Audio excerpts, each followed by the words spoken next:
नमस्कार, स्वागत है आपका प्राइम न्यूज में। मैं हूं आपके साथ काजोल नारायण। यूपी में अब बदमाशों की खैर नहीं है। योगी सरकार लगातार गैंगस्टर और हिस्ट्री शीटरों पर शिकंजा कस रही है। ऑपरेशन क्लीन के तहत लगातार कार्रवाई की जा रही है। रोजाना हर जिले से मुठभेड़ की खबरें सामने आ रही है। कई बार 50,000 के नामी बदमाश को पुलिस गिरफ्तार कर रही है, तो कई बार चेकिंग के दौरान 20,000 के 25,000 के नामी बदमाशों के पैर में गोली लग रही है, जिन्हें गिरफ्तार किया जा रहा है और साथ ही साथ उनसे लगातार पूछताछ की जा रही है कि उनका ये जो गैंग है कहां तक सक्रिय है। तो कानपुर बेकरू कांड के बाद हालांकि 3 साल से हम देख रहे हैं कि ऑपरेशन क्लीन यूपी में चलाया हुआ है, लेकिन उसके बाद भी मामले बहुत ज्यादा बढ़ रहे थे अपराध के। ऐसे में कानपुर बेकरू कांड के बाद सीएम योगी आदित्यनाथ एक बार फिर से सख्त हुए, कड़े निर्देश दिए अधिकारियों को। उसके तहत अब अधिकारी जो हैं वो पूरी तरह से अलर्ट नजर आ रहे हैं। पुलिस की कार्यशैली पर सवाल उठ रहे थे, लेकिन अब पुलिस पूरी तरह से सतर्क होकर कार्रवाई में लगी हुई है। लगातार खबरें जो आ रही है मुठभेड़ की, उनको देखकर ये जरूर कहा जा सकता है कि यूपी में बदमाशों की खैर नहीं है और इसी बौखलाहट के चलते बदमाश जो हैं वो घटनाओं को अंजाम दे रहे हैं, अपराध को अंजाम दे रहे हैं, क्योंकि बौखलाहट इतनी ज्यादा है। चप्पे चप्पे पर पुलिस बल की तैनाती है, जगह जगह ऑपरेशन क्लीन के तहत कॉम्बिंग की जा रही है और एक एक अपराधी को चुन चुन कर पकड़ा जा रहा है। जो लिस्ट है वो पूरी तरह से तैयार है। जो टॉप 10 जिले के बदमाश है उनकी लिस्ट पूरी तरह से तैयार कर ली गई है। तो यूपी में ऑपरेशन क्लीन का सिलसिला जारी है। लखनऊ और ग्रेटर नोएडा में, बरेली में मुठभेड़ हुई है पुलिस और बदमाशों के बीच, और इसके तहत पुलिस ने बदमाशों को गिरफ्तार भी किया है। लखनऊ में 25,000 का इनामी बदमाश गिरफ्तार कर लिया गया। इसके बाद लखनऊ में सीतापुर निवासी बदमाश इजराइल गिरफ्तार हुआ है। चेकिंग के दौरान रोकने पर बदमाश ने फायरिंग कर दी थी। ग्रेटर नोएडा में भी 2 बदमाशों को गिरफ्तार किया गया। कार में लिफ्ट देने के बहाने ये लूट की घटना को अंजाम देते थे हथियार दिखाकर। बदमाशों के पास से तमंचा, जिंदा कारतूस भी बरामद हुआ है। यूपी में बोली और पुलिस की गोली। देखिए किस तरह से यूपी पुलिस अब पूरी तरह से एक्शन मोड में आ गई है। जिस तरह के सवाल उत्तर प्रदेश पुलिस की कार्यशैली पर उठ रहे थे, उसके बाद सतर्कता देखिए आप कितनी ज्यादा है। ग्रेटर नोएडा, बरेली, लखनऊ जैसी जगहों पर पुलिस का ऑपरेशन क्लीन काफी तेजी के साथ दिखाई दे रहा है और इसके तहत कई बदमाशों को पुलिस ने हिरासत में लिया है। जो हिस्ट्री शीटर है उनके खिलाफ भी एक्शन लिए जा रहे हैं और उनकी जो संपत्ति है उनको कुर्क किया जा रहा है। उनसे जुड़े जो बदमाश हैं, जो उनके साथी हैं, उन तक पुलिस के शिकंजे पहुंच चुके हैं। और इस तरह से अगर पुलिस का ऑपरेशन क्लीन चलता रहेगा तो उम्मीद लगाई जा सकती है कि उत्तर प्रदेश में जो एक बार फिर से बदमाशों के हौसले बुलंद हो गए थे, उन बदमाशों में अब पुलिस का डर पैदा होगा। तो प्राइम न्यूज के सवाल है, प्राइम न्यूज सवाल पूछ रहा है कि अपराधियों पर आखिर कब लगाम लगेगी? क्या यूपी में ऐसे ही एनकाउंटर लगातार जारी रहेगा? कब उत्तर प्रदेश उत्तम प्रदेश बनेगा? कब उत्तर प्रदेश में शांति बहाल होगी? ऑपरेशन क्लीन के बावजूद अपराधियों पर लगाम क्यों नहीं है? तो देखिए ये प्राइम न्यूज के सवाल हैं और सवाल उठाना लाजमी है, क्योंकि जो जिम्मेदार अधिकारी हैं वो लगातार ये कहते हुए नजर आते हैं कि प्रदेश में कानून व्यवस्था मजबूत है। हम मानते हैं कि प्रदेश में कानून व्यवस्था मजबूत है और पुलिस लगातार कार्रवाई कर रही है, लेकिन उसके बाद भी बदमाश जो हैं अपनी कई तरह की घटनाओं को अंजाम दे देते हैं।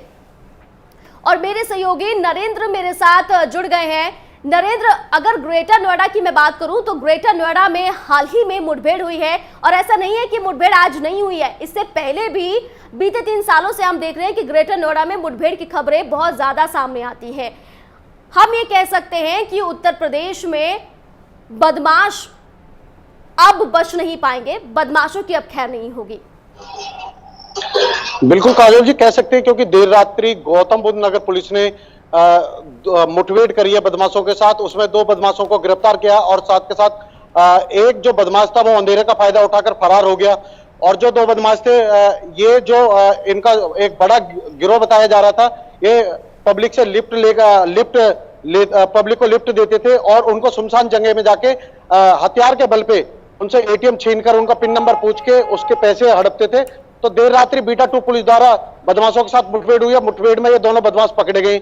मैं आपको बता दूं कि जब से विकास दुबे वाला कांड उत्तर प्रदेश में है, उसके बाद से पूरे चारों तरफ उत्तर प्रदेश पुलिस पूरी अलर्ट मोड में दिखाई दे रही है। और साथ के साथ गौतम बुद्ध नगर और लखनऊ में जब से कमिश्नर प्रणाली लागू हुई है, जब से गौतम बुद्ध नगर में कह सकते हैं कि एक तरीका से कि सभी बदमाशों का धीरे धीरे सफाया होता जा रहा है। और साथ के साथ जो भी है कुख्यात बदमाश हैं, इनकी सबकी प्रॉपर्टी कुर्क करी जा रही है पुलिस के द्वारा। बिल्कुल नरेंद्र, यानी कि कहा जा सकता है कुछ तो कमिश्नरी प्रणाली लागू हुई है गौतम बुद्ध नगर और लखनऊ में, उसका भी असर है। और कुछ कानपुर बेकरू कांड के बाद जो पुलिस की कार्यशैली पर सवाल उठ रहे थे, उसका भी असर दिखाई दे रहा है नरेंद्र। लेकिन उसके बाद भी कुछ बदमाश ऐसे हैं जो सक्रिय हैं और घटनाओं को अंजाम दे रहे हैं। मैं बताना चाहूंगा काजल जी कि पुलिस ने उन बदमाशों को चिन्हित कर लिया है और धीरे धीरे उन बदमाशों की जमीन की कुर्क की कार्रवाई चालू है और दबिश दे रही है पुलिस विभिन्न जगह जाकर। कुछ ऐसे बदमाश हैं, जैसे कह सकते हैं कि एक आशु मलिक नाम का, जो कि 2 लाख रुपए का इनामी बदमाश था, जिसे गौरव चंदेल हत्याकांड में उसका मुख्य रूप था, उसको भी अभी पुलिस ढूंढने में 2-3 टीम लगा रखी है। और साथ के साथ ये बताना चाहूंगा कि उत्तर प्रदेश पुलिस के साथ साथ जो गौतम बुद्ध नगर पुलिस में कमिश्नर प्रणाली लागू हुई है, उससे एक कह सकते हैं कि एक बेहतर सुधार देखने को मिल रहा है। और जो बदमाशों का जो खौफ था पब्लिक के नजरों में, वो भी कहीं ना कहीं अब पब्लिक की नजरों से दूर होता जा रहा है, क्योंकि इस समय पुलिस पूरे अलर्ट मोड पे कह सकते हैं कि पुलिस बदमाशों पे बिल्कुल एक तरीका से कह सकते हैं कि पूरा तरीके से काबू करके लेकिन देखा जाए तो पहले इस तरह के बदमाश जो हैं वो आपराधिक घटनाओं को अंजाम देते हैं, पुलिस फिर अलर्ट होती है जब कोई बड़ा कांड हो जाता है, उसके बाद पुलिस की कार्यशैली पर सवाल उठते हैं, पुलिस फिर सतर्क होती है, काम करती है, इस तरह के एनकाउंटर्स और बदमाशों को पकड़ती है। लेकिन जो प्रदेश की जनता है उसमें कहीं ना कहीं एक दहशत सी रहती है, शांति नहीं रहती प्रदेश में, क्योंकि हमें उत्तर प्रदेश को उत्तम प्रदेश बनाना है, ये सपना साकार करना है, तो शांति बहुत जरूरी है। जी बिल्कुल काजल जी, कह सकते हैं कि शांति सभी को जरूरी है इस समय, क्योंकि पर कुछ बदमाश ऐसे होते हैं कि जो बीच बीच में अपना खौफ दिखाते हैं पब्लिक की नजरों में और उनसे रंगदारी जैसी, कहीं किसी की प्रॉपर्टी को कब्जे में करना, ऐसे मतलब गोरख धंधों में ये बदमाश लिप्त हैं। और कहीं पे रंगदारी मांगना, जो बड़े बड़े कारोबारी हैं उनसे रंगदारी मांगना बीच बीच में। पर कह सकते हैं कि जैसे अगर ये बदमाश एक्टिव मोड में नजर आते हैं, पर साथ के साथ उसी एक्टिव मोड में तुरंत पुलिस भी उनको रिप्लाई करती है और पुलिस भी उन पर धर दबोचती है। और कह सकता हूं कि इस समय गौतम बुद्ध नगर में करीब 10 से 12 करोड़ रुपए की बदमाशों की प्रॉपर्टी पुलिस ने जब्त कर ली है। और कह सकते हैं कि गौतम बुद्ध नगर में जब से पुलिस कमिश्नर प्रणाली लागू हुई है, कह सकते हैं कि एक अच्छा कदम उत्तर प्रदेश सरकार की तरफ से हुआ है। और यह भी कह सकते हैं कि साथ के साथ सूबे के जो मुखिया हैं, उन्होंने लखनऊ और गौतम बुद्ध नगर में जब से कमिश्नर प्रणाली लागू करी है, जब से कह सकते हैं कि कानून व्यवस्था में और जो बदमाशों में खौफ था वो साफ साफ देखने को नजर आ रहा है। बिल्कुल नरेंद्र, अगर ग्रेटर नोएडा की बात करूं तो ग्रेटर नोएडा में फिलहाल जो बदमाश है उनकी लिस्ट तैयार हो चुकी है। कितने कुख्यात बदमाश है, कितने ऐसे बदमाश हैं जो इनामी बदमाश हैं, कितने हिस्ट्री शीटर हैं और कितने ऐसे बदमाश हैं जो जेल में रहकर अपना पूरा जो साम्राज्य है वो चला रहे हैं। मैं बताना चाहूंगा काजल जी, जो कुख्यात बदमाश है अनिल दुजाना, सुंदर भाटी, अमित कसाना, रणदीप भाटी, 4 से 5 लेकर जो कुख्यात बदमाश है, उनके जो गुर्गे हैं, करीब 20 से 25 गुर्गे फील्ड में रहते हैं, पर उन पर भी शिकंजा कसा जा रहा है पुलिस की तरफ से। और साथ के साथ ये बताना चाहूंगा कि करीब 100 से 150 बदमाशों पे गैंगस्टर की कार्रवाई करी गई है। और साथ के साथ जो उनकी प्रॉपर्टी है उसको भी पुलिस कुर्क करने की कार्रवाई कर रही है। और कुछ बदमाशों से अभी भी प्रॉपर्टी उनकी कुर्क कर ली है और सरकार ने पुलिस ने उस पर अपना कब्जा जमा लिया है। बिल्कुल नरेंद्र, और जिस तरह से पुलिस की कार्यशैली हम देख रहे हैं उससे हम अंदाजा लगा सकते हैं कि अब बहुत ही जल्द उत्तर प्रदेश से अपराध का सफाया हो जाएगा, ऐसी उम्मीद है। लेकिन नरेंद्र, इस दौर में भी कुछ बदमाश बहुत ज्यादा सक्रिय हो रहे हैं, जैसे कि अभी हाल ही में जो खबर आई थी ग्रेटर नोएडा से, जहां पर कुछ बदमाशों को पुलिस ने गिरफ्तार किया है और एक साथी उसका फरार हो गया है। हमें पूरे गैंग को पकड़ने की जरूरत है, क्योंकि जब साथी फरार हो जाते हैं फिर वो अपना अलग से अपराध को अंजाम देते हैं। जी बिल्कुल सही कहा आपने, क्योंकि जो ये देर रात्रि रात अंधेरे का फायदा उठाकर जो फरार होते हैं बदमाश, ये फिर बाद में नई योजना तैयार करते हैं, उसी के चक्कर में कोई ना कोई घटना को ये गौतम बुद्ध नगर में अंजाम देते हैं। पर मैं बताना चाहूंगा कि जो देर रात्रि बीटा 2 पुलिस द्वारा मुठभेड़ जो हुई है, उसमें एडीसीपी विशाल पांडे का साफ तौर पर कहना है कि जो इस गैंग से जो भी लोग जुड़े हुए हैं, जो ये एटीएम छीनकर पब्लिक के पैसे निकालते थे, इन सबको जल्द से जल्द गिरफ्तार करके एक बड़ा खुलासा गौतम बुद्ध नगर पुलिस करने वाली है।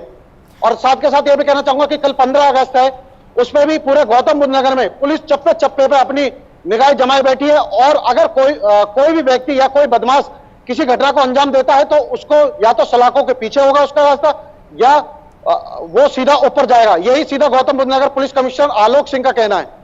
बिल्कुल नरेंद्र, ये जो कार्रवाई हो रही है, ये जो ऑपरेशन क्लीन चल रहा है, ये क्या उन बदमाशों के लिए भी है जो छोटी मोटी घटनाओं को अंजाम देते हैं, जैसे कि लूट की घटनाओं को, हथियार जिनके पास मिलते हैं, उन पर भी क्या एक्शन लिया जा रहा है? नहीं, मैं बता सकता हूं काजल जी, ये जो छोटे बदमाश, छोटे तत्व के बदमाश हैं, जो कि लूट, चैन फिरौती है, जो मोबाइल लूट करते हैं, इनको पुलिस इन पे भी शिकंजा कस रही है। अभी कुछ दिन पहले ही गौतम बुद्ध नगर में महिला पुलिस टीम का गठन किया गया है। उनको 150 से 100 स्कूटी दी गई है और वो रात्रि में स्कूटी से गश्त करती हैं महिलाओं की सुरक्षा के लिए।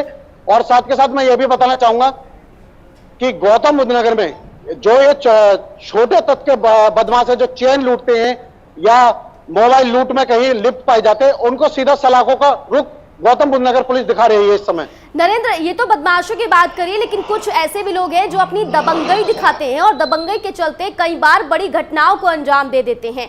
क्या उन पर भी इस तरह का एक्शन लिया जाएगा? क्या उन्हें भी गिरफ्त में लिया जाएगा? जी काजल जी, मैं बताना चाहूंगा कि अब से पहले जो ये बदमाश थे, जो बड़ी घटनाओं को अंजाम देते थे या इनके गुर्गे थे, गौतम बुद्ध नगर पुलिस ने उनकी सबकी प्रॉपर्टी जो कुर्क करने की कार्रवाई जारी है। अभी तक 10 से 12 करोड़ रुपए की प्रॉपर्टी विभिन्न थानों ने जब्त कर ली है। और जो गौतम बुद्ध नगर के जो कुख्यात बदमाश हैं, अनिल दुजाना, सुंदर भाटी, अमित कसाना, रणदीप भाटी, इन सब पे धीरे धीरे पुलिस अपना पूरा मतलब कह सकते हैं कि अपना शिकंजा कस रही है पूरी तरह, क्योंकि ये जो कुख्यात बदमाश है ये सब जेल के अंदर हैं और जो इनके गुर्गे हैं इनके ऊपर पूरी तरह से पुलिस इस समय मुस्तैद दिखाई दे रही है। बिल्कुल नरेंद्र, तो क्या नोएडा वासी शांति की उम्मीदें रख सकते हैं? क्योंकि जिस तरह से गौतम बुद्ध नगर में पुलिस सक्रिय है, बदमाशों को पकड़ रही है, बौखलाहट बदमाशों में है, वो तो साफ देखा जा रहा है, लेकिन कहीं ना कहीं पुलिस बहुत ज्यादा अलर्ट होकर काम कर रही है। जी बिल्कुल कह सकते हैं कि इस समय गौतम बुद्ध नगर पुलिस पूरी अलर्ट मोड पर है और कहीं ना कहीं पब्लिक को भी राहत की सांस है। जो आए दिन लूट, हत्या, रंगदारी जैसे मुकदमे थानों में लेके जाते थे या पब्लिक के साथ ये घटनाएं होती थी, तो कह सकते हैं कहीं ना कहीं इन घटनाओं पे भी कहीं ना कहीं इस एनकाउंटरों का प्रभाव पड़ा है। और जो सूबे के मुखिया हैं उनका साफ तौर पर निर्देश है कि किसी भी बदमाश को उत्तर प्रदेश में बख्शा नहीं जाएगा, चाहे वो राजनीति संरक्षण में हो, चाहे वो प्रशासन की संरक्षण में हो, चाहे वो कोई भी बदमाश हो, या तो वो उत्तर प्रदेश राज्य को छोड़कर चला जाए या अगर उत्तर प्रदेश में रहेगा तो शांति बनाकर रहेगा। ये सूबे के मुखिया योगी आदित्यनाथ का साफ तौर पर कहना है। बिल्कुल। और नरेंद्र, ये भी मैं पूछना चाह रही हूँ कि कई बार ऐसा होता है कि पुलिस बहुत ज़्यादा अलर्ट हो जाती है। ऑपरेशन क्लीन के तहत 2018 और 2019 के शुरुआत में पुलिस बहुत अलर्ट मोड पर रही, तब बदमाशों में इतना खौफ हो गया था कि बदमाश जो है वो खुद अब सरेंडर कर रहे थे, थानों में जाके अपनी गिरफ्तारी करवा रहे थे। लेकिन उसके बाद 2019 का अंत आया और 2020 की शुरुआत में अपराध का ग्राफ और ज्यादा उत्तर प्रदेश में बढ़ गया। क्या ढिलाई है कहीं, उस पर लगाम कसनी जरूरी है? जी बिल्कुल कह सकते हैं, क्योंकि कहीं ना कहीं कमिश्नर प्रणाली से पहले बीच में बदमाश का जो एक्टिव मोड था, नरेंद्र, मैं आपके पास वापस लौटूंगी और आपका जवाब भी सुनूंगी। फिलहाल मेरे साथ ओपी सागर पूर्व आईपीएस हैं, वो जुड़ गए हैं। ओपी सागर जी, प्राइम न्यूज में आपका बहुत स्वागत है। ओपी सागर जी, जैसा कि आप देख ही रहे हैं कि आज हम किस मुद्दे पर चर्चा कर रहे हैं। यूपी में ऑपरेशन क्लीन पर हम पिछले 17 मिनट से बातचीत कर रहे हैं। मेरे सहयोगी भी मेरे साथ जुड़े हुए थे। ओपी जी, ऑपरेशन क्लीन जारी है बदमाशों में, लेकिन खौफ उसके बाद भी बहुत कम देखने के लिए मिल रहा है, क्योंकि हाल ही में कल भी खबर आई थी जब पुलिस टीम पर हमला हुआ। देखिए, ये बात सही है। इधर अपराध जो है बढ़े हैं, अपराधी सक्रिय हुए हैं। ये एक फेज होता है 3-4 महीने 5 महीने कोरोना काल में कुछ ऐसा था कि हर चीज पे रोक लग गई थी, तो अपराधों पे भी रोक लग गई जी। अपराधियों ने भी शायद बाहर निकलना बंद कर दिया था और अचानक ये जो है स्पर्ट ऑफ क्राइम कहते हैं, एकदम क्राइम का फैलाव हो गया है। तो जाहिर सी बात है कि पुलिस को और सक्रिय होना पड़ेगा इस फ्रंट पे, क्योंकि ऑलरेडी जो है क्राइम से ज्यादा महत्वपूर्ण कोरोना फ्रंट हो गया था। तो कोविड-19 से जो है मोर्चा लेने के लिए पुलिस बहुत ज्यादा सक्रिय हो गई थी और अभी भी है। लेकिन ये जो ऑपरेशन क्लीन, देखिए आप भी कह रही हैं, सब लोग कह रहे हैं, इसकी आवश्यकता वैसे तो समय समय पे क्या डेली ही पड़ती है। हमेशा अपराधियों के प्रति पुलिस जो है बहुत सख्त नियंत्रण बनाए रखे। देखिए सागर जी, पुलिस अलर्ट होकर काम कर रही है। पुलिस की कार्यशैली पर क्योंकि सवाल उठे तो एक्शन मोड में पुलिस आ गई है। लेकिन ओपी सागर जी, इस दौर में भी कई बदमाश ऐसे हैं जो बहुत बड़ी घटनाओं को अंजाम दे रहे हैं। अभी हाल ही में बीजेपी नेता की हत्या कर दी जाती है। कई ऐसे कार्यकर्ता हैं जिन्हें मौत के घाट उतारा जा रहा है। ऑपरेशन क्लीन है, लेकिन कुछ ऐसे बदमाश हैं जिनमें खौफ नहीं है। क्या कहीं ना कहीं डिपार्टमेंट में से ही कोई ऐसा है जो संरक्षण दे रहा है? ऐसा क्या हो सकता है? नहीं, ऐसा नहीं है। देखिए बिकरू कांड क्या हो गया, उसमें पुलिस से साठगांठ का भी काफी चर्चा रहा। लेकिन अमूमन तो देखिए पुलिस भी तो आम पब्लिक में है और आसपास कोई रहने वाला या हम कहते हैं चौकी पे कोई पोस्टिंग है तो वो डेफिनेटली उस जनता से भी संपर्क में आता है। तो ऐसा नहीं है, लेकिन उसको अनड्यू फेवर नहीं करना चाहिए, उसको जो है फायदा नहीं पहुंचाना चाहिए। और ये जो अपराधियों के हौसले बढ़ रहे हैं, ये इसी से ऑपरेशन क्लीन टाइप का जो कहना है, ये तो स्पेशल ड्राइव हमेशा चलते रहते हैं, महीने में 1 बार, महीने में 2 बार, जैसी आवश्यकता होती है वरिष्ठ अधिकारी इसमें चलाते रहते हैं। देखिए इसमें मुख्य जो बात है वो हमारा जो सबसे नीचे है ग्राम चौकीदार होता है। तो ग्राम चौकीदार को सारे गांव के बारे में सब सूचना है, उसको मालूम होना चाहिए कौन अच्छा है कौन बुरा है। बुरे की सूचना उसको चौकी थाने पे देना चाहिए। चौकी थाने को चौकी को अपने यहाँ सारे चौकी के अंतर्गत जो भी 8-10 गाँव है वहाँ का या मोहल्ले हैं, वहाँ के एक एक आदमी के लिए एक एक व्यक्ति का पता होना चाहिए कि ये कौन अच्छा है कौन बुरा है। वही थाने को रिपोर्ट करे और थाना अध्यक्ष सोची समझी रणनीति के तहत कार्रवाई करते हुए उन सबको जिनको की उसी समय तुरंत कार्रवाई करनी है उनको उठा के गिरफ्तार करके जेल भेजता है। अगर ये कार्रवाई नित्य प्रतिदिन होती रहे तो ऑपरेशन क्लीन की जरूरत नहीं है, प्रतिदिन ऑपरेशन क्लीन है। ये हमारा जो है कभी कभी इसलिए जैसे मैंने बताया कि अभी कोरोना काल में जो है पुलिस दूसरी तरफ लग गई, लेकिन अब ठीक है, वो काल लगभग खत्म की होने की ओर है। लेकिन अब तो पुलिस को अपराध बढ़ रहे हैं तो अपराध पे ज्यादा ध्यान देना पड़ेगा, क्योंकि बेसिकली ये पुलिस का ही सब्जेक्ट है, पुलिस का ही विषय है। पुलिस को अपना इस काम में बहुत तेजी से तत्परता दिखानी होगी। तो ये बिल्कुल सागर जी, आप सिस्टम में रहे हैं, आपको बहुत अच्छे से पता है, हमसे ज्यादा जानते हैं कि सिस्टम में किस तरह से काम होता है। ओपी सागर जी, कितनी मुश्किलें पुलिस के सामने आती है, क्योंकि इतना बड़ा सूबा है उत्तर प्रदेश, बहुत बड़ा सूबा है, जनसंख्या उत्तर प्रदेश की बहुत ज्यादा है, ऐसे में कितनी परेशानियां आती हैं डिपार्टमेंट के सामने? देखिए परेशानी ऐसा देखिए नहीं, जब सूबा बड़ा है तो जनसंख्या ज्यादा है तो पुलिस भी तो यहाँ ज्यादा है। 2.5 लाख यहाँ पुलिस जन तैनात है। हम कहते हैं उस रेशियो में नहीं, जैसा कि आइडियल कहते हैं जो आदर्श पुलिसिंग होनी चाहिए, उसमें कि 10 यहाँ 10,000 पे एक आदमी है, लेकिन वहाँ होता है कि 1,000 पे हर प्रत्येक 1,000 पे एक पुलिस वाला होना चाहिए। ये यहाँ पर नहीं है। लेकिन एक व्यक्ति एक पुलिस वाला है, अगर वो अपनी आंखें खोले रखता है तो वो जाहिर सी बात है कि वो बहुत कुछ जो है लोगों का पता लगा सकता है, पता लगा के और वो जो है मैं समझता हूँ कि नियंत्रण करने के लिए सख्त कार्रवाई शुरू में ही कर सकता है, जिससे कि फिर अपराधी पनपेगा नहीं। और फिर एक और बात है, देखिए कुछ क्षेत्र में अपराधी पनप रहे हैं, कुछ क्षेत्र में कुछ लोगों की रंजिशें होती हैं, डेफिनेटली रंजिशें होती हैं, उन रंजिशों का पता भी थाने चौकी को रहना चाहिए और उस पर समय रहते कार्रवाई कर देनी चाहिए।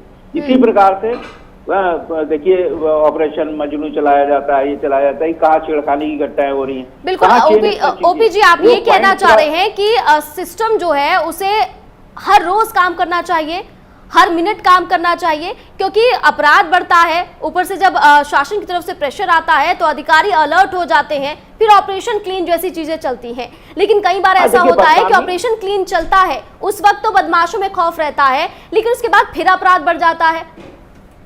वही मैं इसीलिए कह रहा हूँ कि हम बदनामी होने से पहले ही अपना कार्रवाई कर लें, तो ना तो ऑपरेशन क्लीन जैसे की जरूरत होगी, प्रतिदिन ऑपरेशन क्लीन करें, तो हर तरीके की जानकारी थाना चौकी लेवल पे हो और तुरंत कार्रवाई हो। छोटी छोटी शिकायतें आती हैं, उनको तुरंत अटेंड किया जाए, तो अगर वो अटेंड हो जाएंगी तो मैं समझता हूँ कि फिर बड़ी घटनाएं उस बात से नहीं होंगी। बिल्कुल। ओपी सागर जी, जैसे कि गौतम बुद्ध नगर में और लखनऊ में कमिश्नरेट का सिस्टम लागू हुआ था, क्या और हमें इसे बढ़ाने की जरूरत है? क्या इससे बहुत फायदे मिल सकते हैं, अपराध पर लगाम लग सकती है? देखिए, आप तो नोएडा के जिक्र ही कर रही हैं, और नोएडा और लखनऊ जहाँ की दोनों जगह पुलिस कमिश्नरेट सिस्टम है, इस कमिश्नरेट सिस्टम से बहुत ज्यादा बदलाव नहीं आता है, लेकिन पुलिस को काम करने में सहूलियत हो जाती है। इसीलिए पुलिस चाहती है कि बहुत सारी चीजों के लिए उसको मजिस्ट्रेट के ऊपर ताकना पड़ता है, वो मजिस्ट्रेट के उस वजह से, और बहुत सारी चीजें हम जो है यहाँ तो खैर उतना पुलिस को पावर्स नहीं दी है, लेकिन जहाँ पावर्स दी हुई है लाइसेंसिंग वगैरह की, वहाँ पुलिस कमिश्नर सिस्टम ज्यादा इफेक्टिव है, क्योंकि हम हमेशा पुलिस जो है लोगों को प्रताड़ना देती है, गिरफ्तार करेगी किसी को पीड़ित, तो जो पीड़ित व्यक्ति है वो उसके मिलने वाले तो खुश हो जाएंगे, लेकिन जिसको गिरफ्तार किया है उसके मिलने वाले यानी कि 50% तो सब भी नाराज रहेंगे। तो लेकिन जब हम किसी को देते हैं, किसी को लाइसेंस दे देते हैं किसी को, तो जनता में भी एक बात जाती है कि पुलिस कुछ देती भी है, हमेशा लेती नहीं है, पुलिस देती भी है, तो इस भावना से वो पुलिस को सहयोग करते हैं, अदरवाइज पुलिस को सहयोग नहीं मिलता है। तो ये बिल्कुल सागर जी, आप मेरे साथ बनी रहिए, मैं जल्द आपका रुख करूंगी, और मेरे सहयोगी जितेंद्र मेरे साथ लखनऊ से जुड़ गए हैं।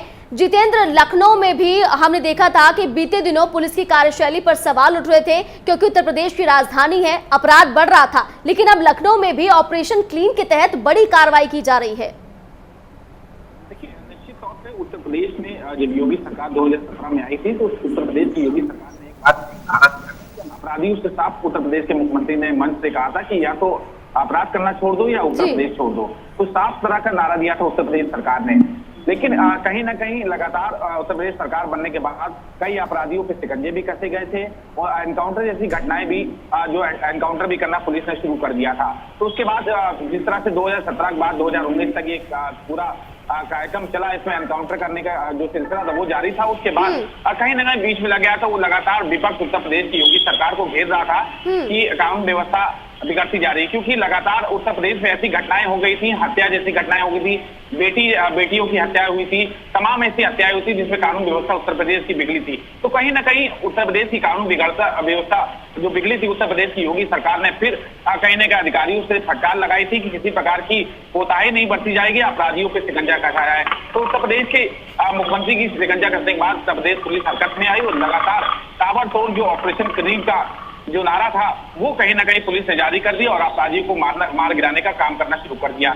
तो वहीं लगातार उत्तर प्रदेश की जिस तरह से विपक्ष ने उनको घेरा था उत्तर प्रदेश सरकार को, तो कहीं ना कहीं उसके बाद उत्तर प्रदेश सरकार एक्शन मोड में आई और पुलिस भी एक्शन मोड में आई, और कई अपराधियों की टॉप 10 लिस्ट बनाई गई थी उत्तर प्रदेश के डीजीपी द्वारा, जिसके बाद अपराधियों पर शिकंजा कसने का काम किया गया है। और उसके बिल्कुल जितेंद्र, अगर लखनऊ की मैं बात करूं तो लखनऊ में कुख्यात बदमाशों की लिस्ट हर जिले के लिए बोली गई थी कि मिलनी चाहिए, तो उसमें लिस्ट में कितने ऐसे बदमाश हैं जो कुख्यात हैं, कितने ऐसे हैं जो अब पकड़े गए हैं इस ऑपरेशन क्लीन के तहत, और कितने ऐसे हैं जो जेल में हैं लेकिन जेल से ही अपना पूरा कारोबार चला रहे हैं, और उनके जो साथी हैं, उनके जो गुर्गे हैं, वो इस चीज को देख रहे हैं?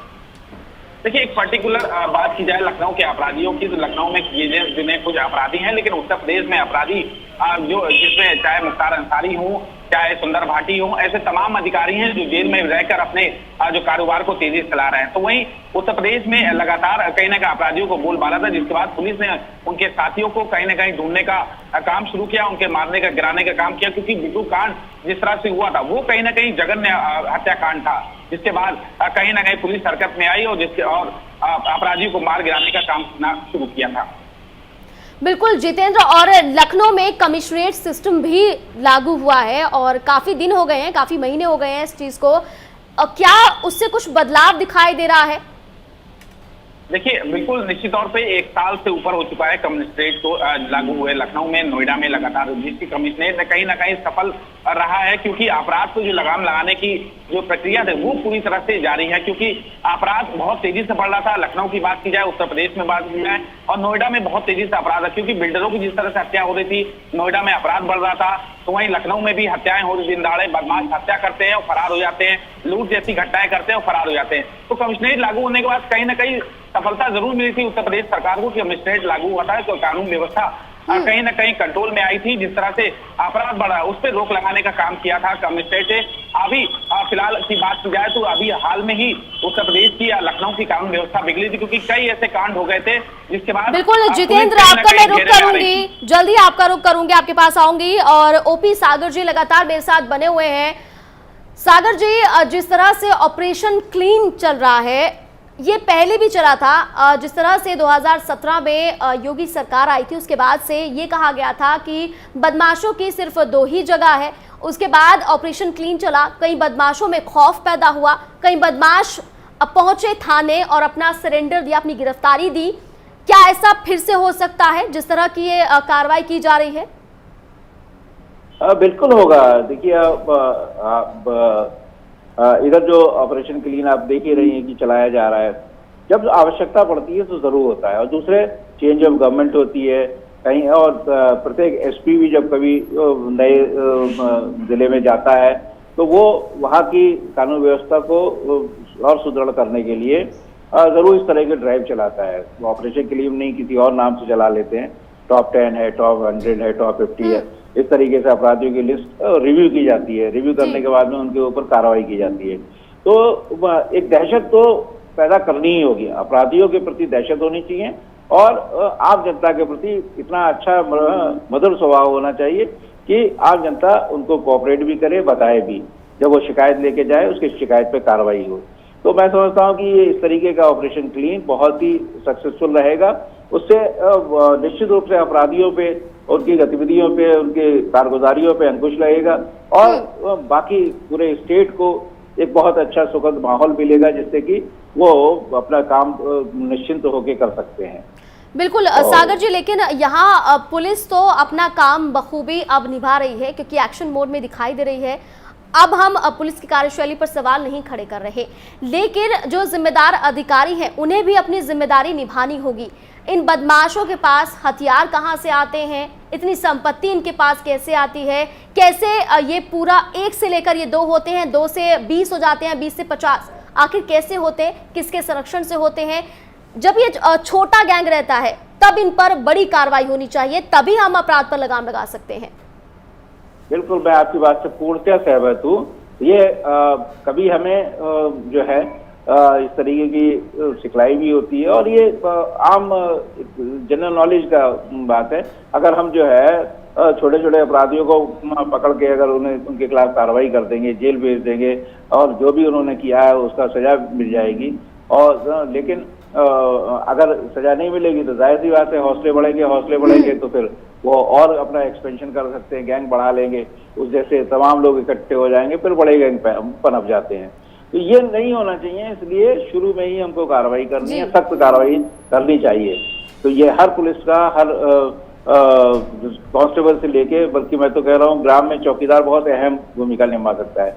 जो विलेज चौकीदार, वो इंस्टीट्यूशन हम लोगों ने डिफंक्ट कर दिया है। चौकीदारों को इज्जत नहीं देते हैं, लिहाजा वो चौकीदार जो है वो सूचनाएं नहीं देते हैं। नहीं तो वो बहुत अच्छा विश्लेषण करते हैं, बहुत ज्यादा एनालिसिस, क्योंकि वो 24 घंटे वहीं रहते हैं, दिन रात वहीं रहते हैं, उन्हें हर आदमी का अच्छाई बुराई का मालूम है। नए लड़के कौन अपराधों की तरफ जो है अग्रसर हो रहे हैं वो जानकारी होती है उन्हें, तो वो उनकी सूचनाएं लाते हैं। लेकिन होता क्या है कि उन चौकीदारों की थाने में सुनवाई नहीं होती। बिल्कुल सागर जी, यानी कि हमें शुरुआत जो है वो छोटी से छोटी करनी होगी और सक्रिय होना पड़ेगा और ज्यादा। सागर जी, आपका बहुत शुक्रिया प्राइम न्यूज के साथ जुड़ने के लिए।